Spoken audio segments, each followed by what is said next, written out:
बिस्मिल्लाहिर्रहमानिर्रहीम। मैं जी professor Isaac हूँ। आज एक बार फिर ये दरिया चनाब से गुजरने का इत्तेफाक हुआ। गुजरात यूनिवर्सिटी जा रहा था तो मैंने कहा इस दरिया की थोड़ी सी हिस्ट्री को लोगों को बता दूँ। तो ये जो दरिया है ना, इंडिया का एक है पास, उसको हम बारह लाचा पास कहते हैं। अगर हम दिल्ली से लेह को या लद्दाख को जाएं या लुधियाना से लेह या लद्दाख को जाएं तो रास्ते में वो पड़ता है बारह लाचा पास। वहाँ पर दो नदियाँ हैं, एक को सुंदर कहते हैं, एक को बागा कहते हैं। हिंदू मिथोलॉजी के मुताबिक जो सुंदर है वो कोई लड़की थी और जो बागा वो लड़का था। उनकी शादी बारह लाचा पास के होनी थी, लेकिन वहाँ वो ना हो सकी और वो दोनों नदी में तैरते हुए नीचे तांदी तक आए। एक तांदी जगह वहाँ पर उनकी मुलाकात हुई। तो जो चंदर नदी और बागा नदी है वो तांदी के मुकाम वहाँ पर देखी है। और वहाँ से ये दरिया मनाली को जाता है और हिमाचल प्रदेश से होती हुई कलार एक जगह वहाँ आता है और वहाँ से फिर ये जम्मू व कश्मीर के इलाके में दाखिल होता है। वहाँ चलता चलता वहाँ बहुत ये दरिया गहरा, इर्द गिर्द बड़े बड़े ऊंचे पहाड़ हैं। वहाँ पहुँचना तो इंसानों के लिए बहुत ही मुश्किल था।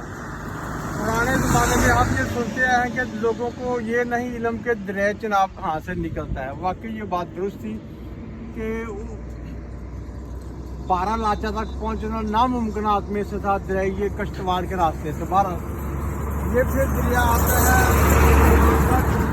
गुलाब का दरिया आता है कश्तवाड़ में, और कश्तवाड़ में इंडिया ने इस पर डैम बनाए हुए हैं। उससे फिर ये निकलता है डोडा के मुकाम पर आता है और वहाँ से फिर ये रामबान से होता हुआ ये पंजाब सियालकोट में दाखिल होता है गुजरात के इलाके। पीछे जो इलाका है ना, इसमें बहुत से नदी नाले, जब ये बारह लाचा से दरिया तो बर्फानी इलाका है।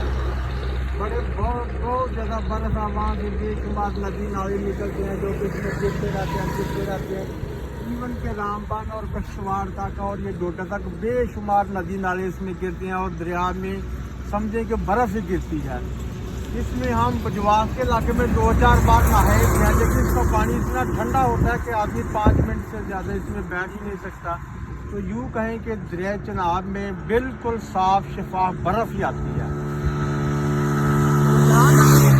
पार्टी का तल्लक है, सियासत का तल्लक है, तो हम देखते हैं कि कश्तवाड़ का इलाका जो है ना, वो जहांगीर के ज़माने में फतह हुआ था। दिलावर खान था एक गवर्नर कश्मीर, उसने वो इलाका फतह किया और वहाँ पर मस्जिदें बनवाई। और किश्तवाड़ में आज भी काफ़ी सारी मसाजिद हैं और उन मुबल्लिगीन इस्लाम को मैं सल्यूट पेश करता हूँ जो कि कश्तवाड़ के इलाके में, उसके आगे पदम का इलाका है, जिंग बार का इलाका है, जंसकार का इलाका है। वहाँ बेशुमार बर्फ़ होती है, नदी नाले हैं और वहाँ इंसानों का पहुँचना आज से 800-700 पहले बहुत ही मुश्किल नज़र आता है।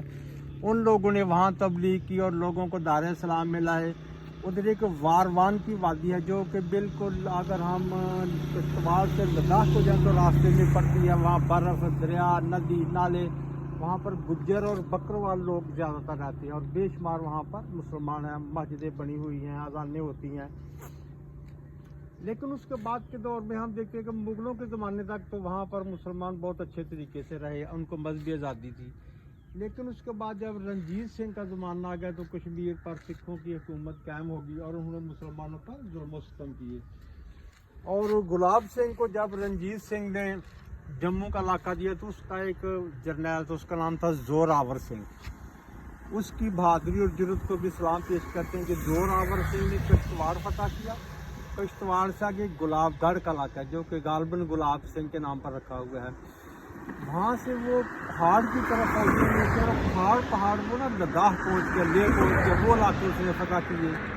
उससे फिर उसने स्कर्दू के इलाके फतह किए। मौजूदा जो कारगिल द्रास के इलाके हैं, ये सियाचिन के इलाके, यहाँ से गुजरता हुआ वो वहाँ पहुँचा और फिर वहाँ से लद्दाख आया और लद्दाख से फिर वो मशरक़ पूरन के इलाका कहलाता है।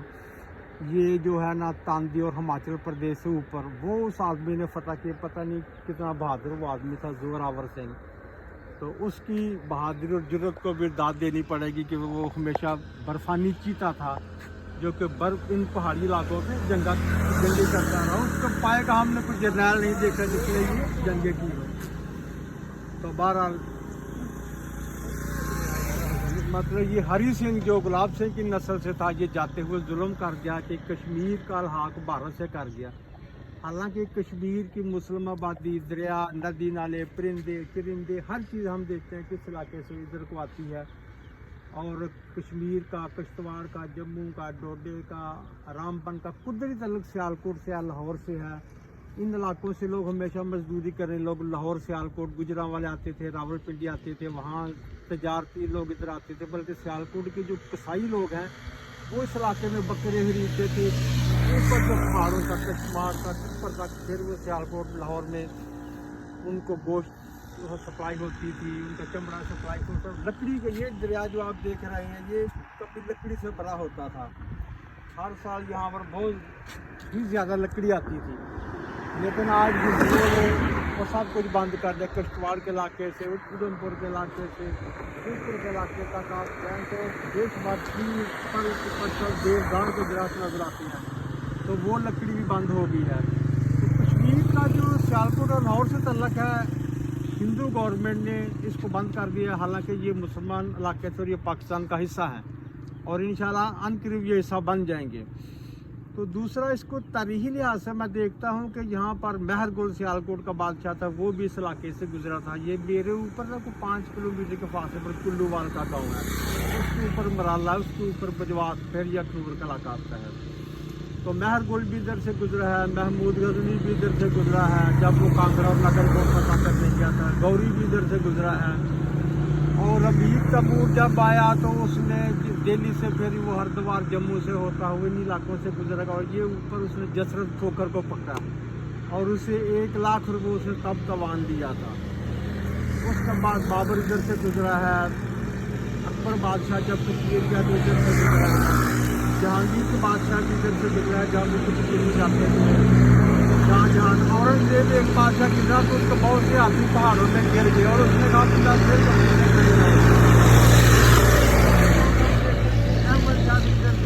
रणजीत सिंह भी इधर से गुजरा, जहाँ मैं खड़ा हूँ। फिर अंग्रेज भी यहाँ से गुजरे, कश्मीर को जाते रहे। तो बहरहाल ये इलाका जो है ये हमेशा तहजीब, सकाफत, इल्म और सियासत का मरकज़ रहा है। और कश्मीर पर जो भारत का ये गासबाना कब्जा है, इसको ख़त्म होना चाहिए। और कश्मीर पाकिस्तान में काफ कश्मीर के लिए है और उसको पाकिस्तान में शामिल होना चाहिए।